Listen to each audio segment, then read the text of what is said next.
Hello, good evening, all ladies and gentlemen, friends, colleagues, dear ambassador.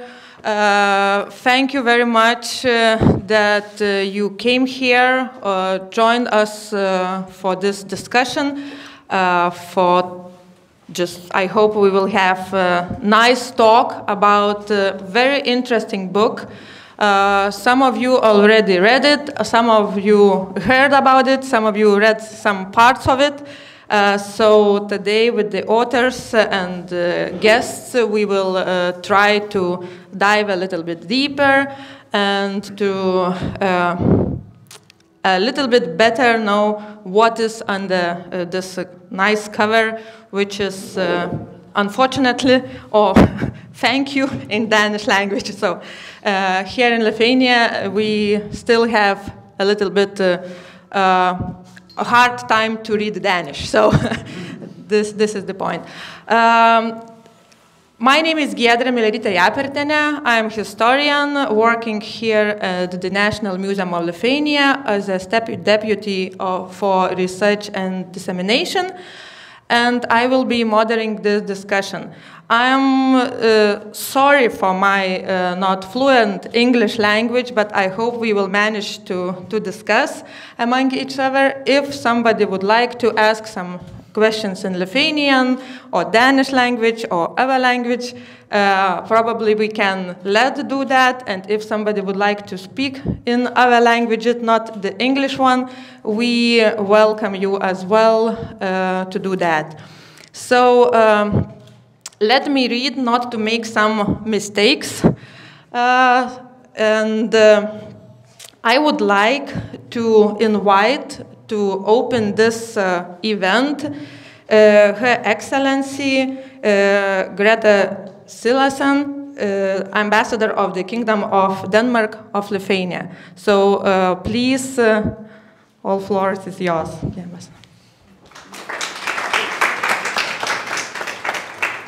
Thank you very much. I have a speech here, but it's always very awkward to have a microphone and a speech, so I think I'll put it there. Oh no, that's a glass. Then I'll put it here, and then I see how much I memorize, and then you can chip in from the embassy if there are like vital points that I'm missing out on. In the first place, thank you for hosting us here. We have been looking very much forward to this week, which is quite a busy one because we have 6 events relating to this theme of having to leave where you are due to a totalitarian regime. The first book, and I'll just mention it briefly, is called Lietuva. It comes in both languages. The author is Ebbe Flatau, but with the great help of you, Loretta, the student of Ebbe, which describes the situation of a Danish family that came here in the interwar period and settled very happily in Lithuania using their skills from farming, which were in demand. But after the Hitler-Stalin Pact, had the choice of becoming Soviet citizens or returning to Denmark, leaving everything behind, and they chose to leave everything behind. So one way of having to leave, Ebbe came back as the first professor of Danish at the Vilnius University after the regained independence of Lithuania, so there was a full circle for him. And it always adds to these stories if you can put a human face to it. And today it's about this book, then we move a little bit up in history, because then it's about the masses of people that fled when the Soviet Union was gaining terrain again by the end of the Second World War. Among those civilians fleeing were also many Lithuanians, Latvians, and Estonians, many of whom ended up in Denmark. And that's a story you are telling also because you had a personal link to it and then started to dig deeper into it, and also for you that you actually fled with your family. You told me you were 5 years old. So adding also a human face to those stories. We have the presidency of the EU these 6 months in Denmark, and that also gives us the opportunity to sort of look into, other than the very political work that we have to do, but the cultural work is very important. And it's been a great opportunity for us to try to tie all this together, because a priority for us in the cultural work is always democracy, or the lack of democracy and what it does to us. And here we have all that in one package. Coming to Denmark, not necessarily finding just open arms. What happened in Denmark in the Second World War is nothing that can compare to what happened here and so many other places in Europe, but also a country that was weary after many years of war, and we had a lot of civilian German refugees, other than also the German soldiers that hadn't left yet. They were not particularly welcome, but due to humanitarian reasons, we had the refugee camps, but we also had, for example, the Baltic refugees, and slowly there was, we could distinguish, we were very eager to get the Germans back where they came from. It was another story, not necessarily an easy one, but it means that we have these either direct survivors or the families that stayed on. We know the story also, independence in 91, then you have to choose, do you want to stay where you got your refuge and you settle with your family? It's always a vital question. I worked myself with the UNHCR, the High Commissioner for Refugees of the United Nations, for 5 years, and it is one of the tricky questions. When do you give up thinking that you will come back and settle in, or can you manage to do both? It really tears families when you have to decide it, but we know that many that had fled Lithuania decided to come back. We were at the Adamkus library in Kaunas 2 days ago, and you're going there tomorrow with your book also, and you have a president who is a living proof of coming back and making it big in your country of return. So for us, really a great opportunity to present this book. We're doing it 3 times, and the other book 2 times. So coming together with this, and hopefully also sowing some seeds of something that we can continue with. I learned something new also about the testament of Ebbe Flatau actually being one of the few written testaments of the agrarian population in the interwar period. There's not that much that has been documented. So although it starts out as a personal story, it ends up of being of research value, and we have, I'm sure, the same thing with your book. So thank you very much for being here. Thanks to all of you that will join in and enjoy this afternoon. Thank you. Thank you so much. So many meaningful things was said. Thank you very much, the ambassador. We are having this event dedicated to the book, which is Escaping Stalin. The title is like this, and which is talking, as was mentioned, about the refugees, those who were escaping the occupied Lithuania. And we have, thank you, both authors of this book. So, historian Brian, I'm sorry, I won't try to pronounce your surname if you let me. And as well, journalist Thomas here talking with us. You have used archive diaries, letters, and interviews with refugees and their descendants as well. And in this book, there are lots of different stories, and we will talk about that. I am really eager to know much more than I could read in a Lithuanian language, and much more than I could read with Google Translate, help of the Google Translate. So, yeah. In this evening, we do have some honorable guests as well. So, thank you for Mr. Algirdas Tamašauskas, who came today in the morning from Denmark to join us in this conversation. He probably is maybe the last surviving Lithuanian refugee from those times. And we are really eager to hear Mr. Algirdas, your story, your family story, because all those stories and the simple things, sometimes not the politics, it's very not important, but very interesting for those who read the books.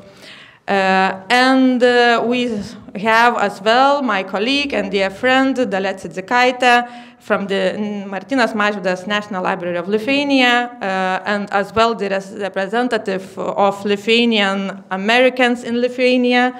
And the most important, I guess, during this our conversation, that Dalia is one of the authors of the book. We thought we would be back soon as well, about Lithuanians with similar stories as is in this book, Escaping Stalin. So, and one more thing for the beginning, I really want to mention and to show you, for those who haven't seen yet, the book my colleague, former colleague already, Irena Mikuličienė, managed to publish 2 years ago. Dalia, could you show the book? This is about Lithuanian in displacement camps as well, and it's based on a collection held in our National Museum. So we do have quite big collection on this topic, on displacement camps topic, and I'm really proud that she did this quite huge book with lots of photographs and different museum artifacts. So it's in Lithuanian language with some English translation and summary. So it is still possible to buy it. And what is most interesting that in this book I found one photo which is actually from the same event which you have in your book. Yeah, so, but just a different perspective, but we will talk about that because there is just the 5 pages on the Lithuanians in Denmark, but still 5 pages. It's better than nothing. So your book is much, much wider, of course, and gives us the complex information. So thank you for, managed to hear all my long introduction, and let's go dive to some questions exploring this great book on Escaping Stalin. At the beginning, as I mentioned, and you already know, this book is in Danish language, so not much of us could read everything what is written in this book. Could you please help this audience, this wider audience, to understand better what is written in this book, what is it about, and how you decide to write it in that style, in that voice, as it is done? So it's a question for both of you. Okay, thank you very much for the introduction. Yeah, where to start? There were several questions. Actually, why we decided to write that book, that's because 3 years ago my father was sick of cancer, and together with him, 3 months before he died, we visited his little brother on the farm where my father was born and where he grew up. And when we went back to his home, we drove along the way, and then he said, "Oh, inside there in that camp Hertha lived." And then I asked him, "Who's Hertha?" And he said, "I have told you about Hertha," but he hadn't. And we had a 2-hour-long drive home to where he lived. And on that road, he told me this story about Hertha Reckenberger, who was a Lithuanian refugee who stayed at my grandfather's and grandmother's farm in Jutland after the war from 46 to 48. And my family were very fond of her, and she helped my grandmother. And when my grandmother passed away 50 years later, she wrote in her memoirs that that was the best girl she had had in the house. But all of a sudden, Hertha and her son, Peter, was expelled to Germany because the Danish authorities, they thought that Hertha was a German and not a Lithuanian. And my family was very angry about that. And they tried to call Copenhagen and ask, why did you expel Hertha? And they never got a proper answer.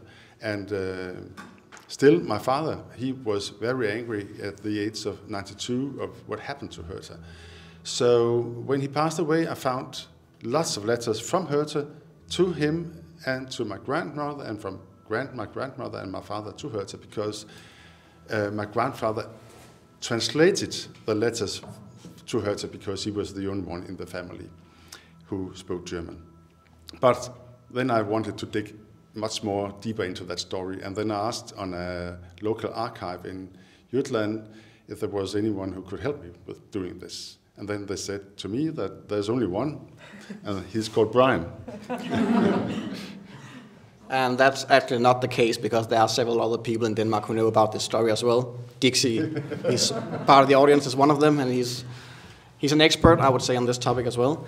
But I chose to write my master thesis on this topic because I was actually just stumbling upon this story, reading about the German refugees in Denmark, and then suddenly in a footnote there stood something about that all these Baltic refugees in Denmark left for countries like Australia, New Zealand, and South Africa. And then I was just suddenly hooked because this book was about German refugees, and suddenly there was 3 or 4 sentences about non-German refugees, they were called in Denmark, allied refugees, these people from, among other countries, the Baltic states, and I was just totally hooked. I needed to know more about these people.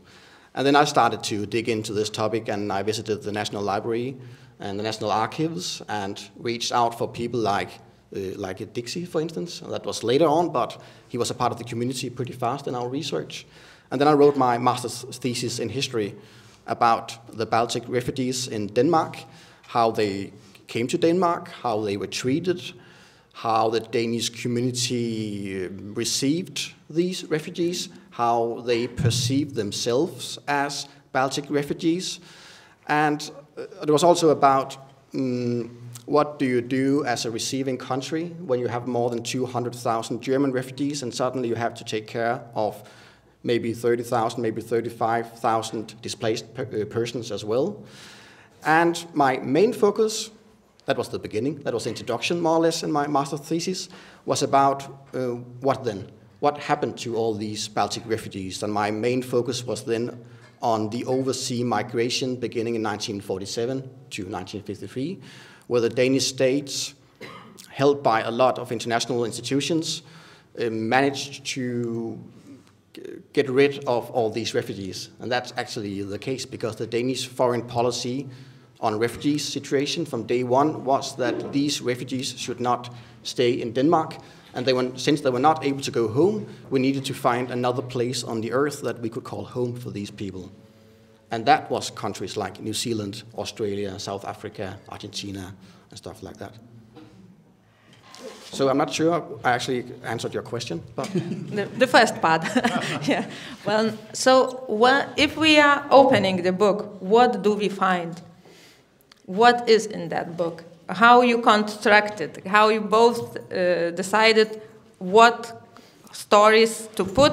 Who are those heroes, the protagonists, and so on? So let's us talk a little bit about what those who open the book will find in that. okay. Well, we start in August 1944. We found a man called Roald Volmer. He's escaping from Tallinn, from the Russians, by boat, leaving for Germany, where he has an uncle and some other relatives who have said that they can have Roald and his sister and father and mother and grandmother. And after that, we follow Roald's journey through the Baltic Sea, through Germany. And after that, in October 44, we meet Latvian young man, and in the same way we follow him. And in December 44, we have some Lithuanians we are following the same trip, and they are going all the way to Copenhagen and Odense in Denmark, and that's the first part of the story. It's very long. It's not only 30 seconds, but it's very dramatic journey. Several of the persons are crossing the Baltic Sea in boats, and that is very dramatically. And then we also have Roald, who comes to Germany, where his father passed away, and his mother is too sick to go to Denmark or other places. So he arrives at Denmark in the spring of 45 alone. So perhaps you can continue. Yeah. So if we just zoom out, the book is divided into 3 chapters. And the first one is about these people fleeing the Baltic states. The next part is about the arrival to Denmark. And the last part is about the departure from Denmark, out in the world, finding a new home. And we have thought this book, the structure in the book, should, to a certain degree, mimic a theater play. So we have these different characters, like Roald Volmer, Livia Klansko-Valevskis, she's from Lithuania, Laimonisakis, he was a young guy from Latvia, and they enter the scene, then they tell us something about their story, and then they go out of the scene again, so to speak, and the next one is entering the scene. So we have about 12, I think, different refugees, and then they are the main characters, and then we have a lot of secondary characters, being people from the Danish administration, for instance, or small minor characters who is only used for telling, for instance, the perspective of being a child refugee in Denmark. Yeah. So it's divided into 3 chapters and structured like a theater play. And unfortunately, we first met Algirdas last year in December, so we couldn't have all his story in the book, but his story is also a part of the last part of the book. Yeah. Yeah. So maybe it is time to ask Mr. Algirdas to share his story. Please. I don't know what part I shall start it with, because if you want to know the whole story from the beginning to the end, then it would take several time, and I was prepared to do it tomorrow, and not today. Yeah. And I have prepared it more in Lithuanian language, and not in English language. May I ask how many Lithuanians are here as a foreigner? No. So it is in majority. in some way, it's a bit crazy that I, as Lithuanian, should talk about in Lithuanian to Lithuanian people in English. So I prefer to talk in Lithuanian.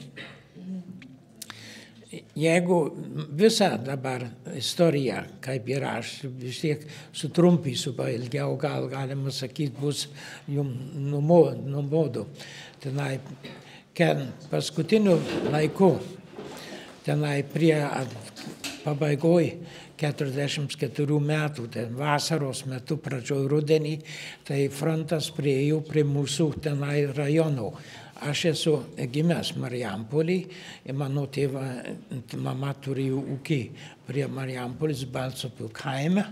Tenai jie, vokiečiai atėjo, sakė, kad jie dabar strategiškai pasitraukia, už 3 mėnesių galėsime vėl sugrįžti.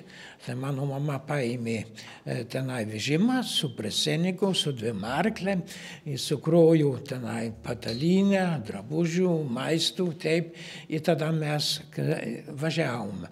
Su tuo vežimu vyko aš, mano mama ir mano teta. Mano tėtė nevyko, jis slapstėsi biskį nuo vokiečių.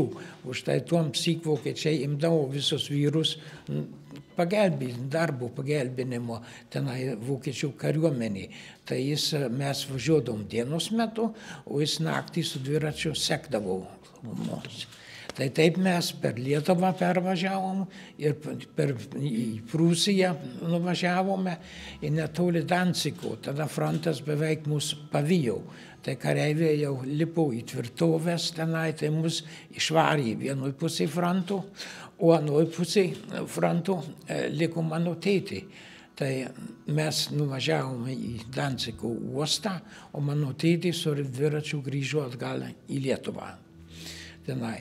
Dancige, tai mums pasisekė, nežinau kaip, aš galima sakyti, užmiršau savo mamą klausinėti aplink tuos dalykus. Man tuomsyk, kaip po vaikui ir vėliau nelabai buvo įdomu tie dalykai. Dabar aš manau, daug norėčiau klausimų užduoti, bet tas neina. Mes, aš tik atsimenu, kaip ant laivų lipome, tai aš mačiau tą vežimą, tą žmogus užlipo ir važiavo. Tai aš dar šūktelėjau mano mamai, kad jis vagia mūsų vežimą. Bet mano mama, ji nereagavo to. Ir pradžioj, galima sakyti, gegužės mėnesis, 45 metų atvykome į Kopenhagų uostą. Tenai išbuvom ant laivų gal porą dienų, aš neatsimenu, bet mus iškraustė į tokią sporto salę, Kopiehallen vadinasi, daniškai. Ten buvo išdėta čiužiniai ant grindų, ir tenai paguldė tuos ligoninius, kur buvo, tenai su laivu sykiu buvo gana nemažai sužeistų kareivių, tenai, kur ir buvo iškrauta. Po tom tai mus vežiojo biskį įvairiuose vietose, Jutlande ir kitur. Tenai, aš tai galima sakyti, tenai tuos visas vietas nelabai atsimenu, buvau tik 5 metų tuomsyk tenai, kur buvau, bet vieną vietą atsimenu gana gerai, tai Nymindegab, tai Jutlande, tenai išbuvome. Tenai man atsimenu dėl to, štai, kad man atsitiko nelaimė. Tenai. Aš kai vaikai žaidė ir jie mėtėsi su, nežinau kaip lietuviškai vadin, kur su guma tokia katapulka su akmeniu, kur laidynės. Tenai ir aš bėgau už kampo ir man išmušė akį. Man pataikė į akį ir tada mane tenai biskį sesutė surišo, sudarė tenai, tai dėl to aš atsimenu. Bet kaip būdame mes tam lagerį, tenai Nymindegabą, mano mama susirgo tuberkuliozę. Tai ją išvežė į Seelandą, į tokią ligoninę, tenai tuberkuliozininkai, kur buvo, o mane išvežė į Skotsburgą prie Kopenhagos, tenai buvo tokia paša namai, kur sužeisti daugiausia Lenkų kareiviai, kurie akli buvo, arba kojus, arba rankus trūksto, ar kitus tenai nuo karo metu. Tai tenai aš išbuvau maždaug metų laiko.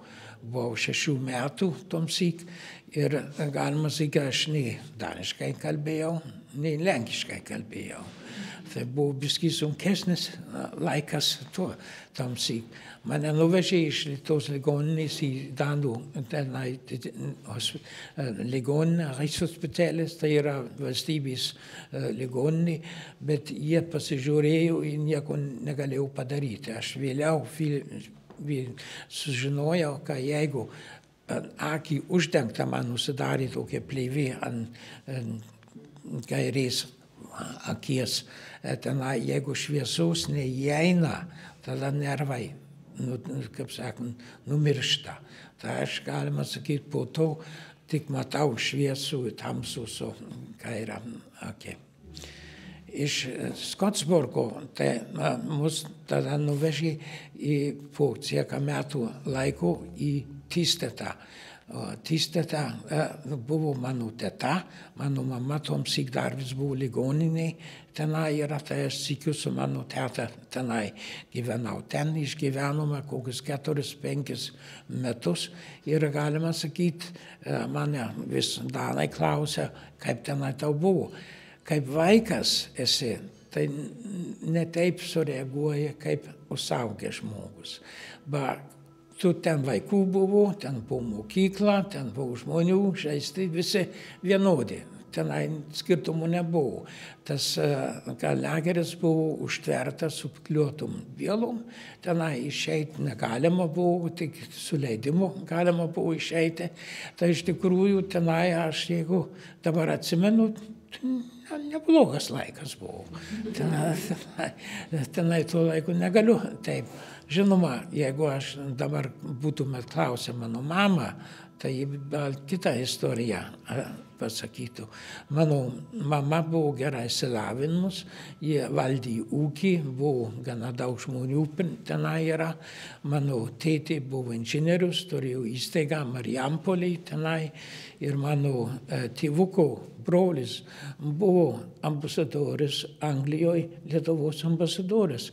Tai visai iš kitos skrytys mes atvykome.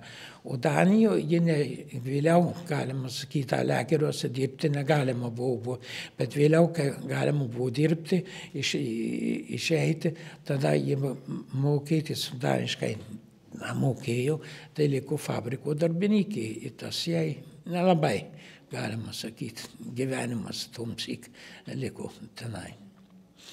Iš tų Tystetų, tada mus iškraustai jau, tenai į Tystetą atvažiuodavo delegacijos iš Amerikos, iš Kanados, iš Australijos ir ragindavo žmonės emigruoti tenai. Kaip čia minėjau tenai, kad ta emigracija, galima sakyti, Danai nenorėjau pasilaikyti tuos visus pabėgėlius. Buvo daug bedarbių, buvo ir, žinoma, sunkus metai ir Lietuvoje, ne Lietuvoje, ir Danijoje tenai bedarbių daug buvo yra.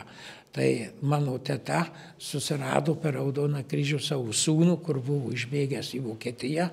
Jis iš Vokietijos emigravo į Australiją ir mano teta išemigravo paskui jį į Australiją.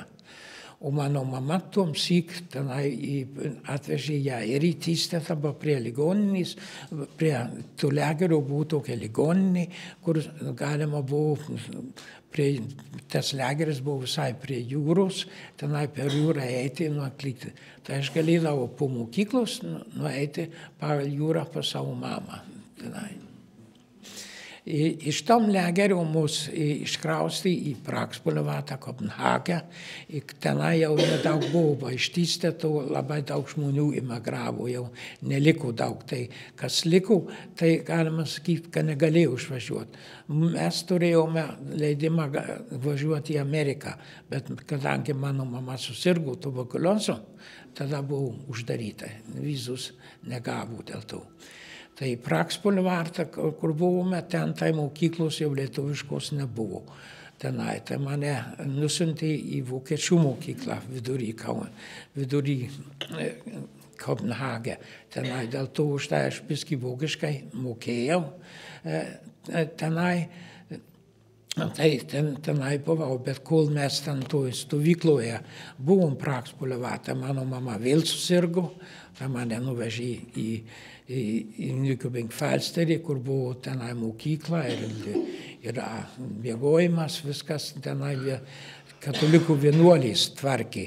Ten tai vėl išbuvau metų laiko, lygiai grįžom į Pragsboulevardą, ir po to, manau, kai mama buvo ir pasveikus, tada mus iškraustė, surado pigų butą Kopenhagę, tai buvo tokiuose mediniuose namuose, tenai 2 aukštų mes gavom butą su 2 kambariais, ir virtuvėje, ir tualetė tenai.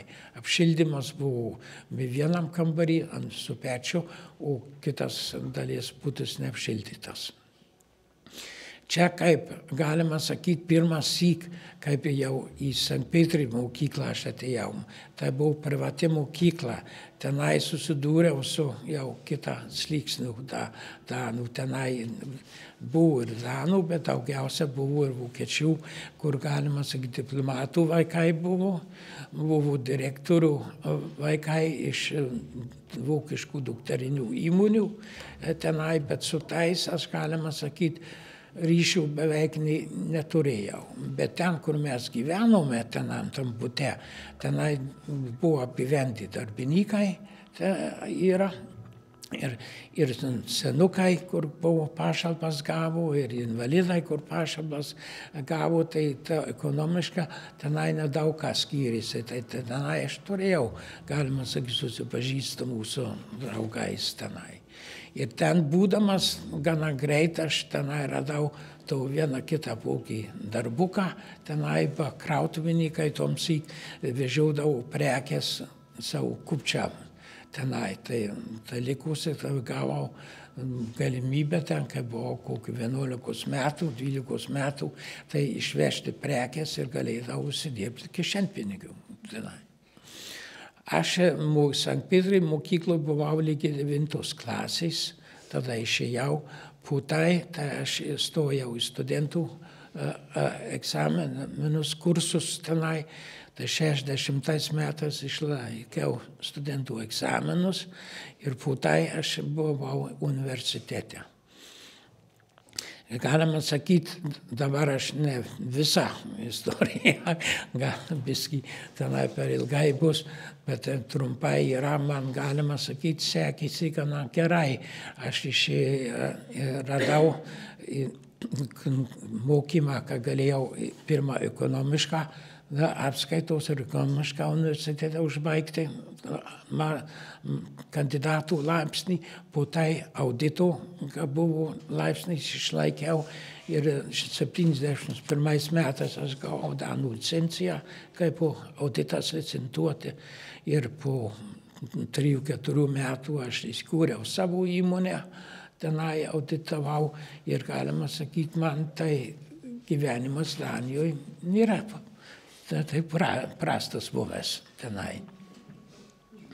1909 metais aš pardaviau savo įmonę, buvau sudaręs su Ernst & Young, kur yra pasaulinė audito įmonė.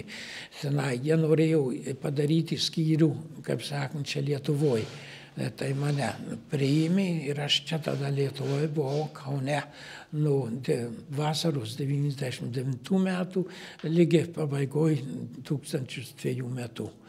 Aš išvykau atgal į Daniją, galima sakyti, tenai po tai, kaip Arthur Andersen, kur ir buvo didelį pasaulinį audito įmonį, subankrutavo ir Ernst & Young perėmė tą įmonę. Čia buvo visai keista.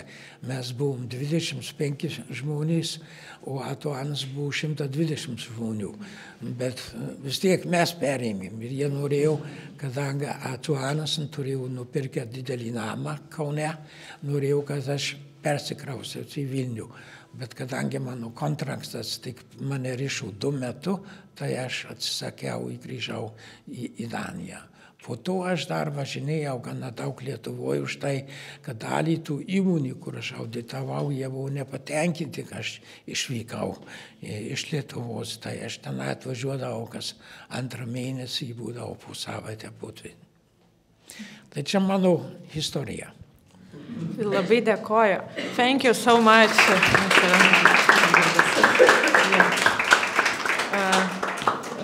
Very nice story and very nice language, Lithuanian language. It's nice to hear language such like this. And right now, I am addressing to Dalia because you heard lots of similar but as well very different stories on Lithuanian migration. So could you share your experience? What is the purpose of making book like you did? And I know that you are working on the second part of it. What was hard and what is easy? What is the main idea and then, I don't know, the struggles maybe. So please share. Many questions. Yeah. Let me start from further in time. It's 2025, and a year and a half ago we commemorated the 80th anniversary since the big or great flight when in 1944 the Baltic people as well as Poles, Czechs, Ukrainians, Belarusians flew their hometowns and ended up in western part of Europe. And still, we listen to these stories with great interest, and sometimes we say to ourselves, I didn't know. Who could have thought? Or I didn't know, although in every second or third family in the Baltic states, we have relatives who ended up whether in Siberia or West. So I guess that answers your question why these books are still important, because sometimes we don't know, or we forget, or sometimes our families don't share these stories. And going back to the so-called DPs, displaced persons, those who flew Lithuania, Latvia, and Estonia in 1944, I think when Lithuania regained independence in 1990, there were some attempts to tell the story about their flight. But at the same time, there were so many stories coming from Siberia, how it was unbearably difficult to live in Siberia, be deported. And I think what happened, the displaced persons felt morally unjust to tell their stories, how they suffered, because they ended up on the right side of the history. They ended up in the West. And they were coming to Lithuania as well-to-do people, and Siberians, or those who ended up in Siberia, came to Lithuania with nothing. So I think that also answers the question why we still have to talk about it, and we have to remember those who ended up well, but they started almost the same. They had to leave their homes. They were forced to leave their homes. They left everything behind and traveled with basically nothing. And good for them, they ended up in the United States of America, Canada, Australia. Some of them, very small number, and Algirdas is one of them, stayed in Europe, but others ended up in much better countries with much better economies. To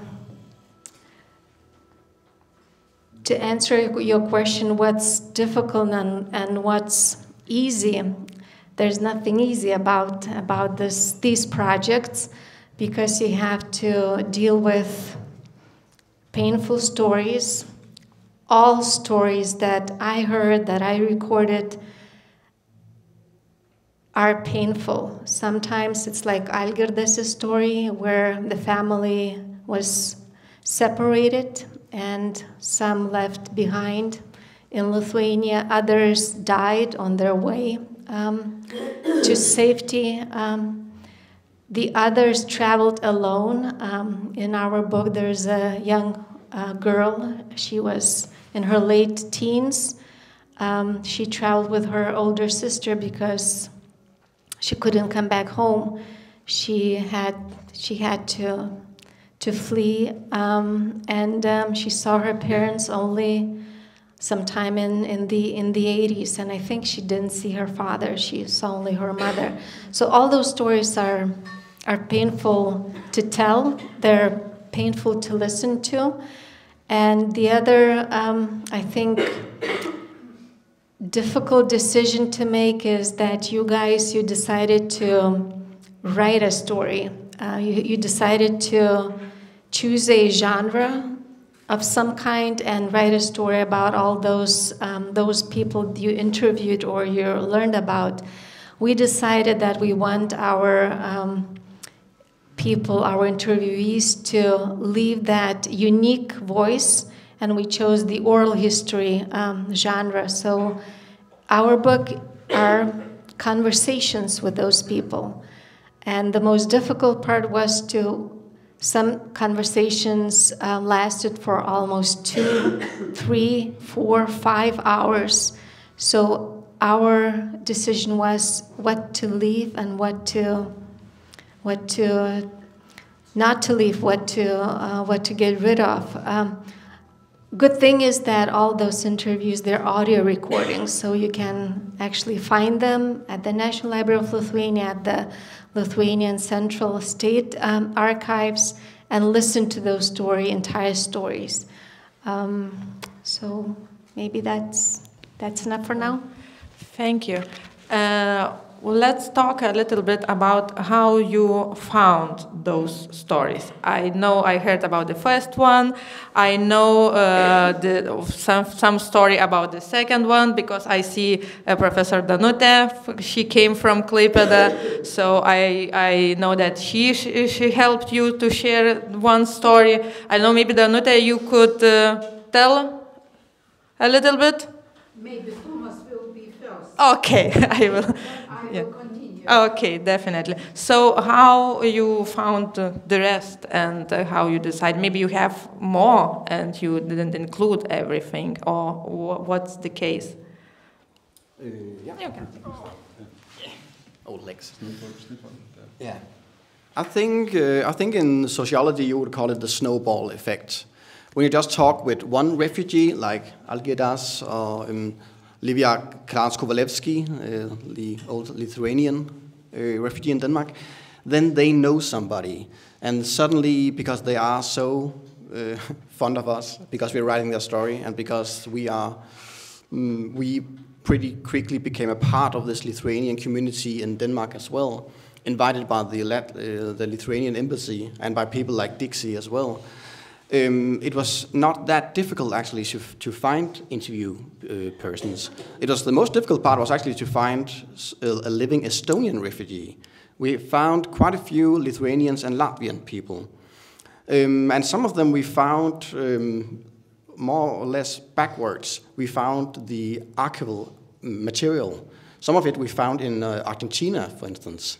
And then we realized that maybe among all these, there was a ship passenger list for people fleeing from Denmark to Argentina. There was a lot of names, and 10 of them we realized could maybe be alive today. And then Thomas contacted one of them, and that was Roald Volmer. And he died in 2009-10, I think it was, but his widow was still alive, and Thomas interviewed her. And it turned out that Roald Volmer had been interviewed a few years before by a friend for 9 hours. So we had a lot of material, and that way around as well. Yeah. Yeah, and then we established a network. We went to a conference in Vilnius last year where we met Dalia, and we also met Danutė. And Danutė came to us and told us another really exciting story about a lady or a friend Danutė learned to know late in Milerytė's life, but Danutė interviewed her 10 years ago or something, and Danutė interviewed her on a tape, so we have a recording, and Danutė did also write the interview, so we actually have had another really exciting source, because Milerytė was one of the very few who survived the Wilhelm Gustloff crash in the Baltic Sea. You know, there were perhaps 8,000 people who died there, but Milerytė survived and ended up in. The first thing she remembers in Denmark was that she wake up in Esbjerg, which is really far away, because we suppose that she was brought to Copenhagen and then all the way through Denmark to Esbjerg. And so that's we just digged into the archives and were lucky. Yeah. So Danute, no, you can speak in Lithuanian as well. So. I will give the microphone.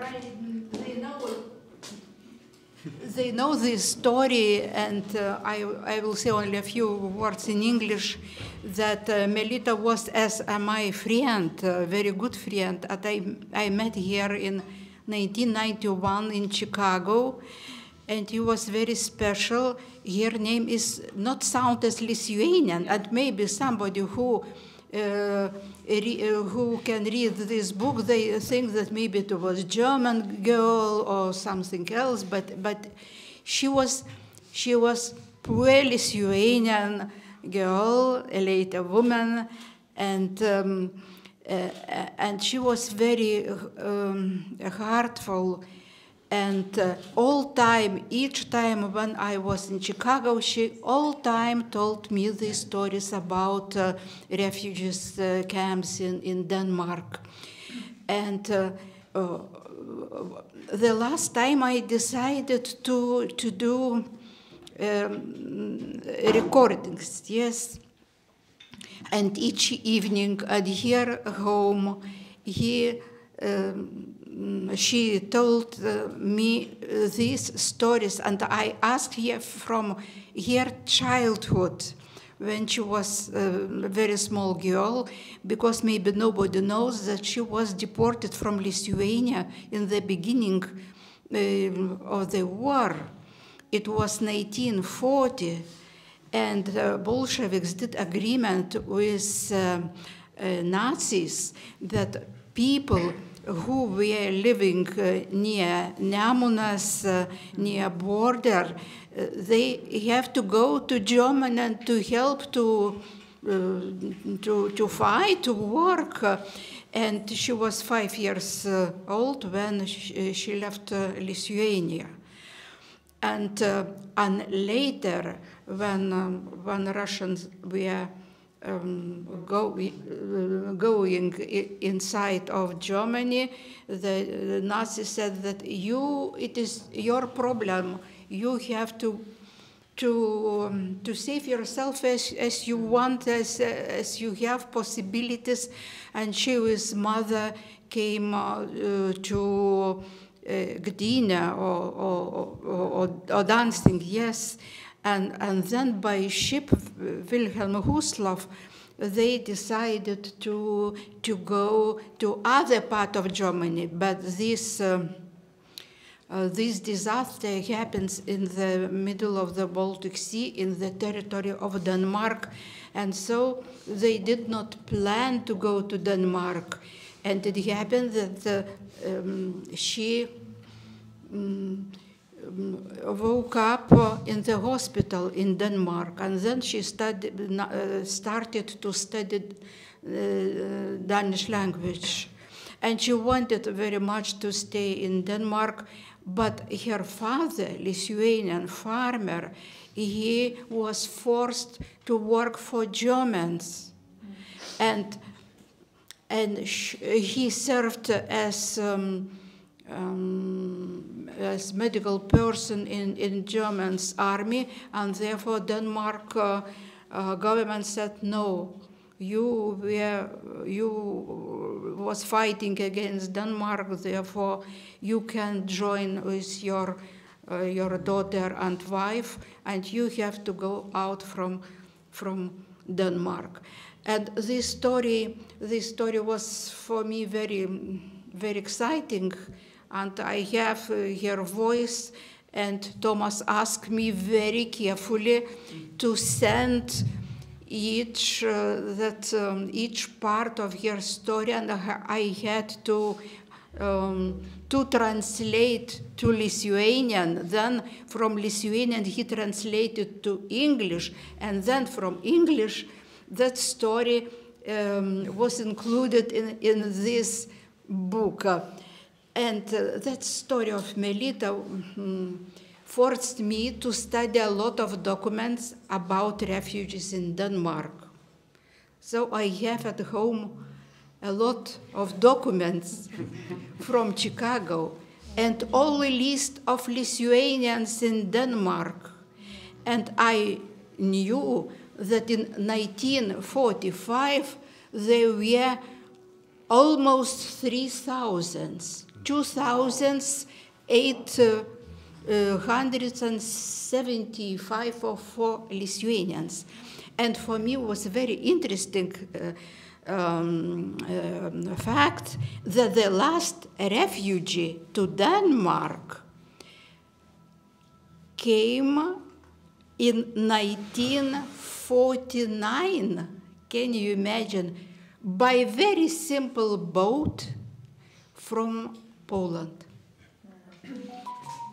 So it is enough. Thank you so much for sharing this part of the story. So would you like to add something for that? No. No, okay. So, time flies.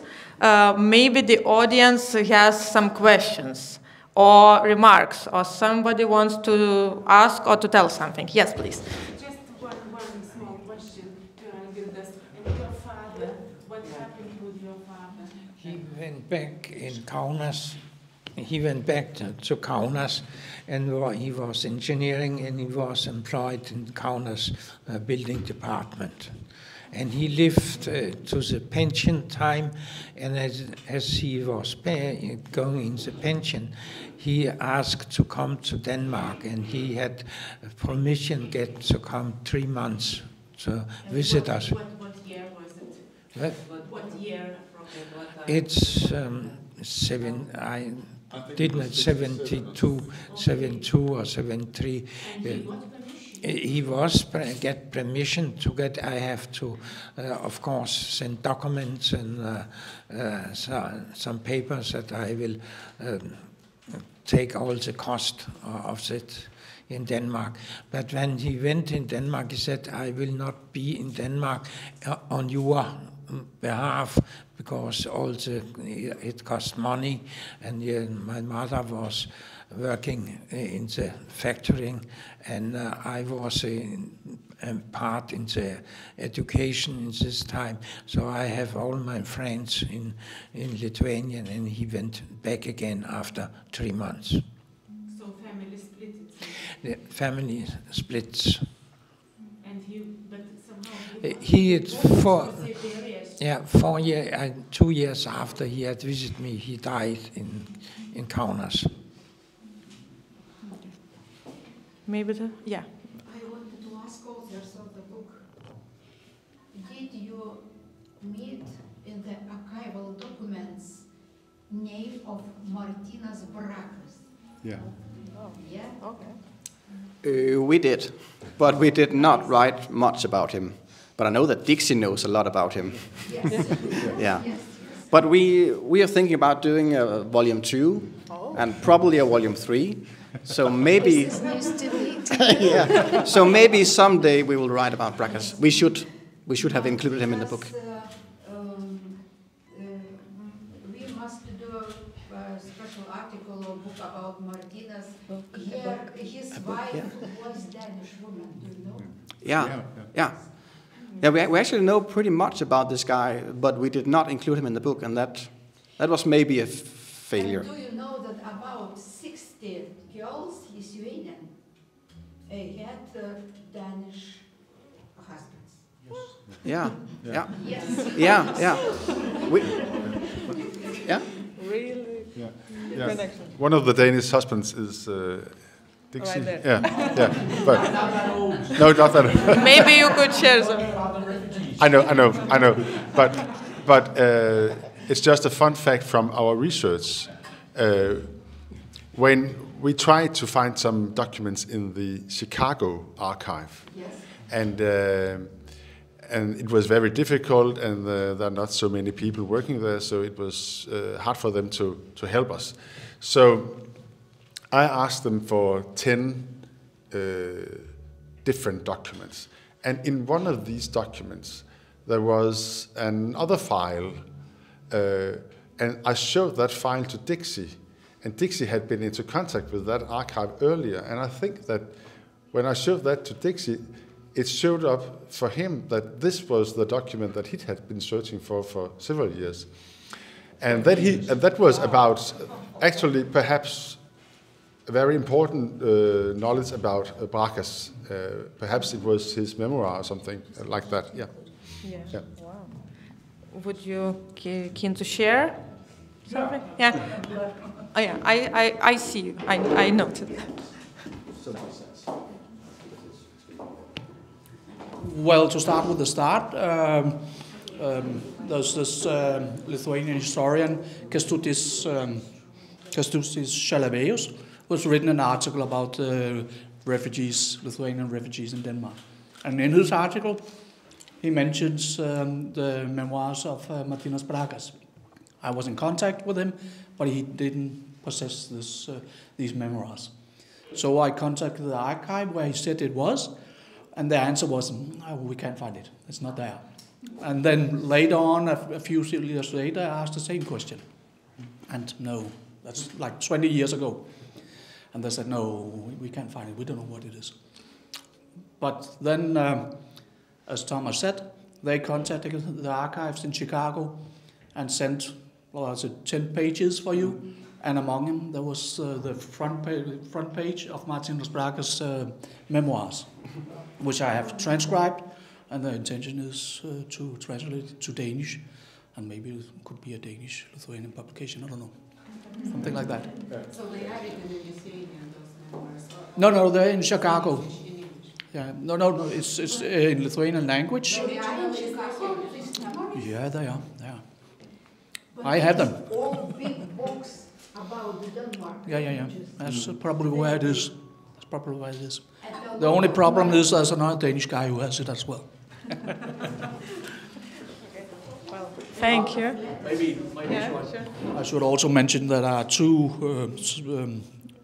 sons of Bragas here, Gunhild Bryge, that are still alive. Of course, not young people, but they're still alive. I've been in contact with them. Thank you so much. And we have one question or remark here, even two. I wanted to ask about a Lithuanian refugee, Herbertas Neimanas. Have you heard of him? We have. He is in the book. He is. Yeah. He is. Well, I've read his memoirs. Yeah. The Danish version. I would like to translate them to Lithuanian. That could be really great if you did that. He's one of our main characters. Yeah. And we spoke with his daughter and his son as well, actually, and his widow. And it was an extremely interesting conversation. It was so touching to hear them talk about this, her husband and the daughter's father, and the long life he had had. Traumatized. He had a lot of trauma experiencing this really dramatic flight from Lithuania. And so you should read the book because... I will. Yeah. Thank you. Thank you so much. First of all, I think it's really important to hear these stories. My first question was if you were satisfied with the scope of your project, but from your answers, I gather that there is a lot more else to be done. Then my question is, the stories which you chose, specifically, the people that you chose to sort of express themselves through your story, why specifically those people if there is still digging to be done? Is it that those people had the most were those people, these stories, the most accessible ones to you?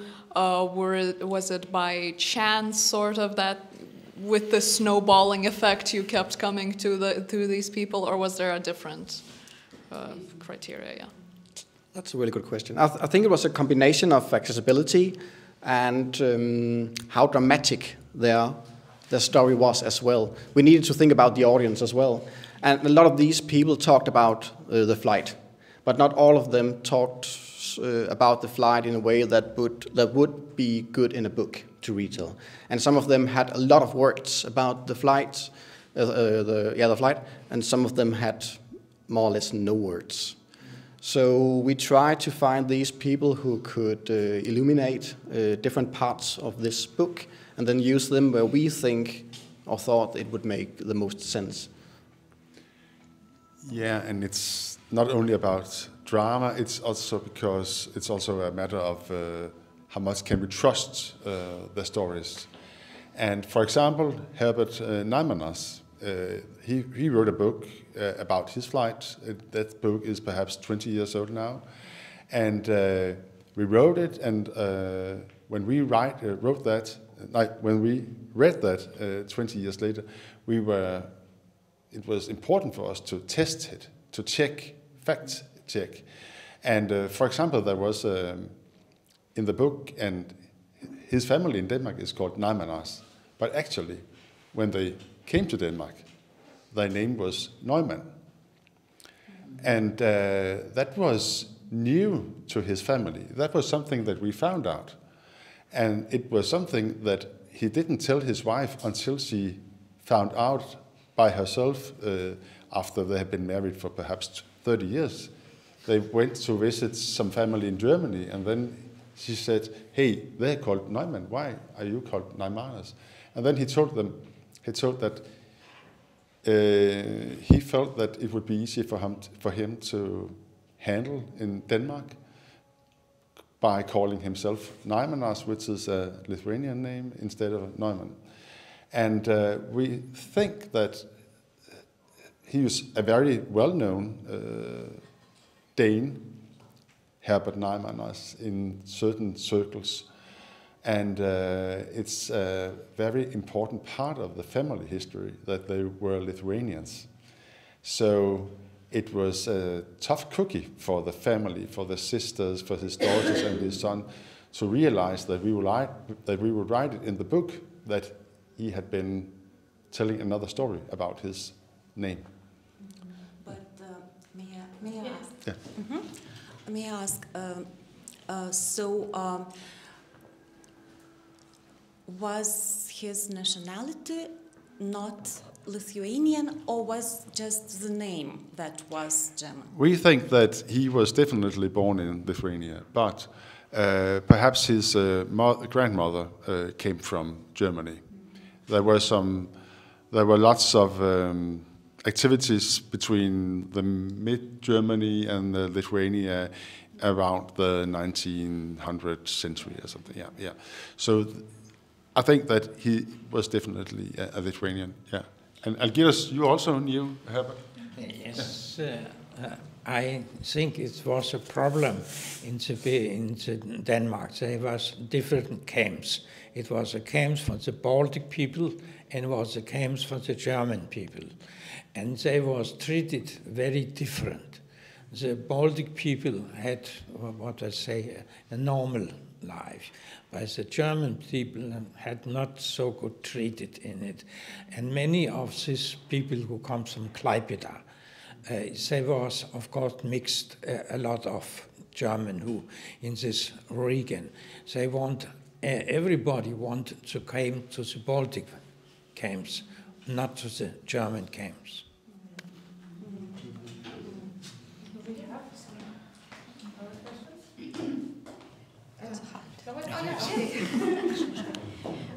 But tragedy was with people from Klaipėda that a lot of Lithuanians in interwar period, they did not know who they are, or they are Germans, or they are Lithuanians, and they decided Lithuanian names to change to German names. And we call it Memelander. But when wars, they, for example, but mostly they were Lithuanians, but they wanted. They also very not very good they spoke Lithuanian, but during, after war, everything changed. And if they decided to be Germans, Memelanders, for them was much more worse than for real Lithuanians.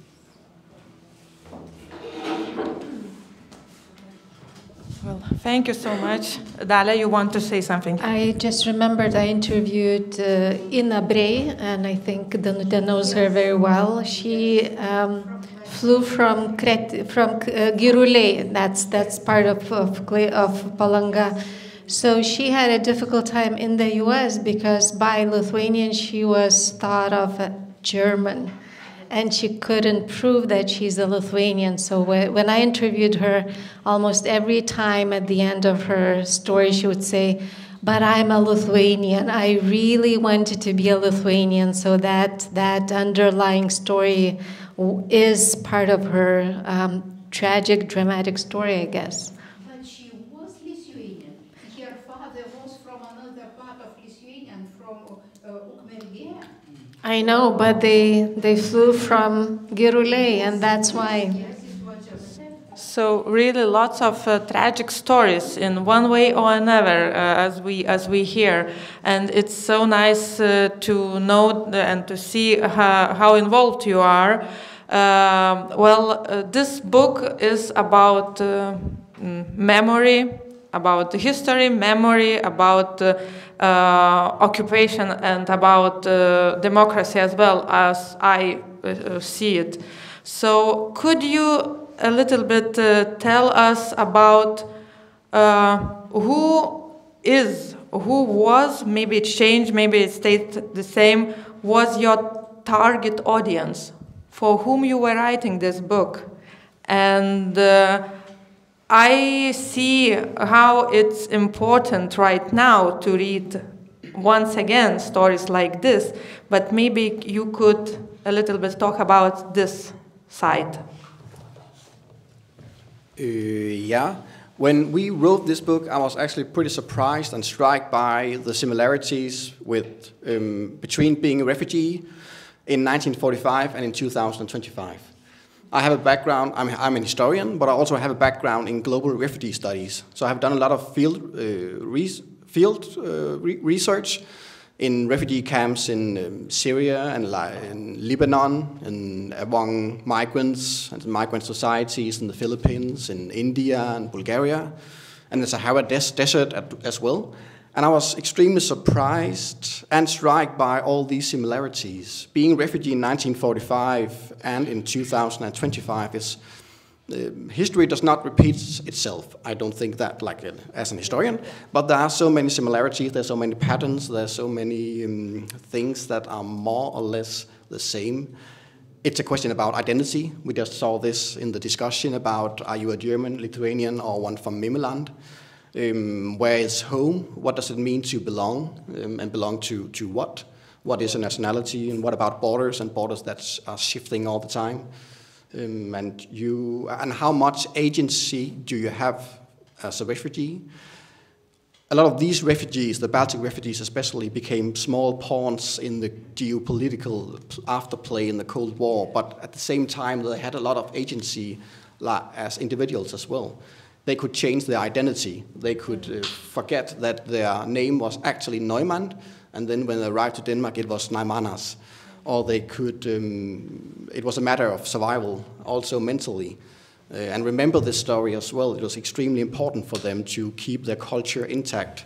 So they had not been in Denmark for many weeks before the first school was established among all the Baltic refugees, where they learned the small children how to spell and how to commemorate and how to sing the Latvian, the Estonian, the Lithuanian songs, and they held festivals and yeah.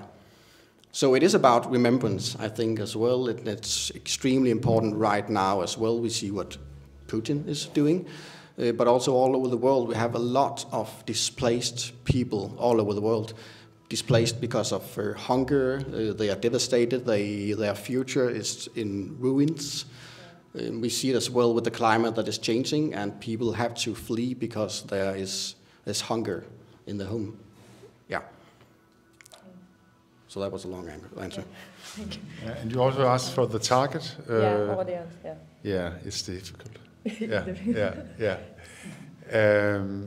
Because it's of course for people who are interested in history, but as you hear, we also have this really broad human perspective. So actually, it's difficult to answer, but we are not focused on ages or male or female. Actually, we are focused on interested people in history, and also the most extraordinary thing for us is that we actually really much want to go abroad with this story. We would like to reach the Baltic countries with this story. We would like to reach Germany, Australia, and Argentina also. So that's what we will try to do later on. Hopefully this book will be translated in Lithuanian language. I am really looking forward to that. So, yeah. I just wondered if I could make a small comment. Definitely you. Because it kind of bothers me a little. I just wanted to say that in the advertisement of this arrangement it says that Algirdas Tamašauskas is probably the last living refugees from Denmark. And as Thomas and Brian, of course, knows, and they have already mentioned, Livia Clarence-Kovalevsky is born Kaufmanite. I just want to say there are more of them.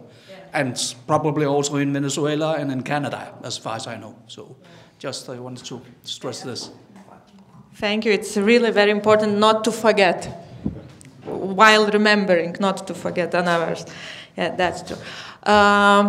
So I'm addressing to you, all of you. Maybe I forget to ask something important, and you want to share some last regards of this event, some sentences for the closing, because after our conversation, official part ends, we invite all you to stay, to have a talk with the authors or other participants or among each other, because we have a glass of wine and a little bit of snacks, and we will still have some time to be here in this Castleman house. So please don't go, don't leave as soon as possible.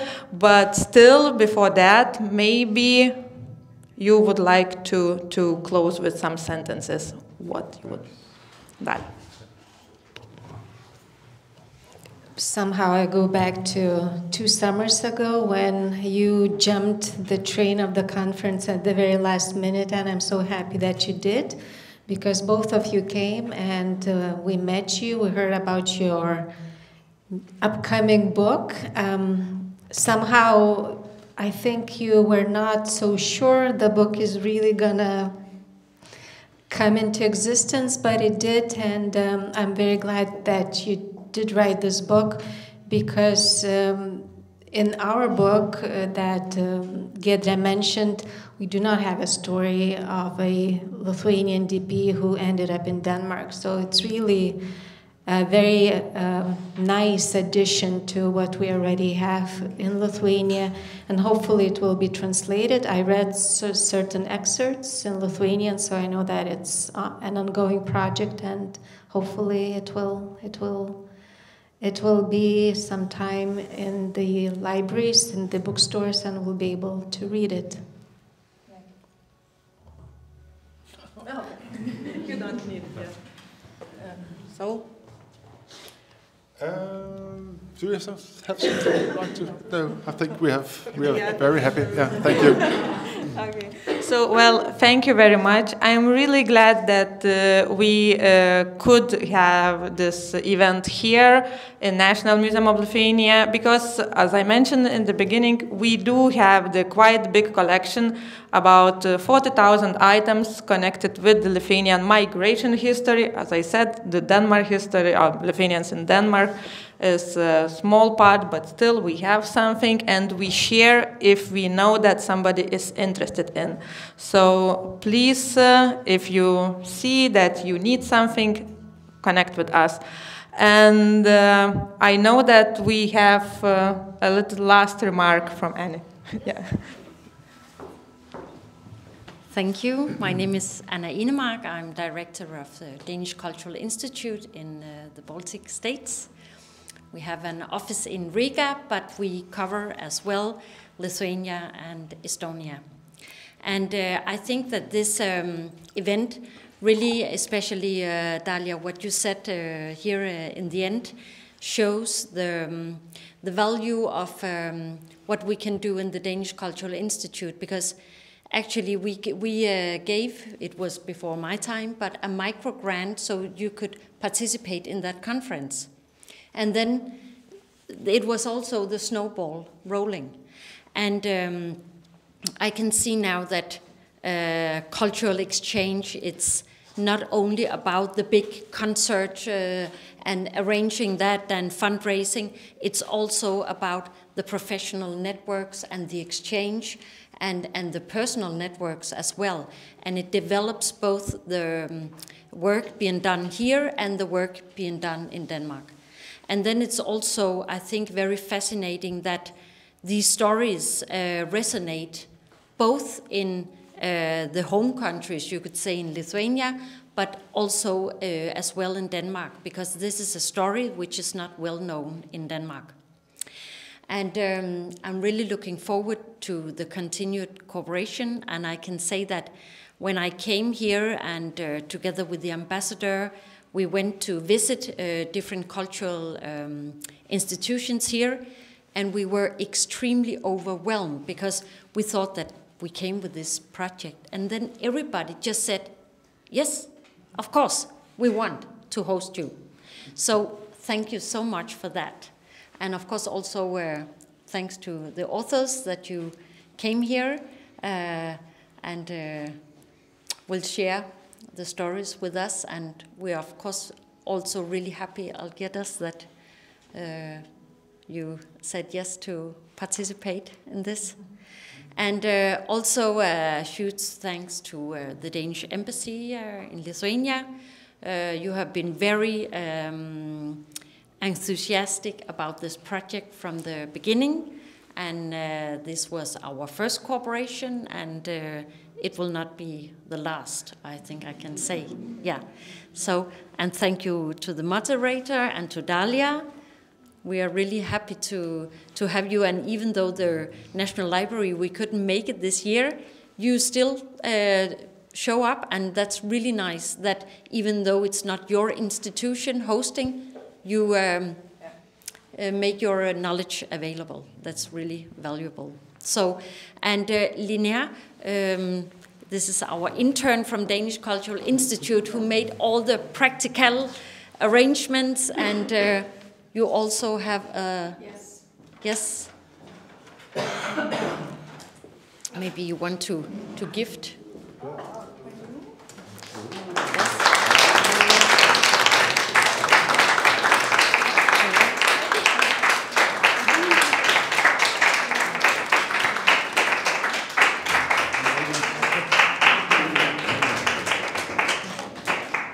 And just one small remark is that here it's, I can feel that the room is full of competent people who know something about this.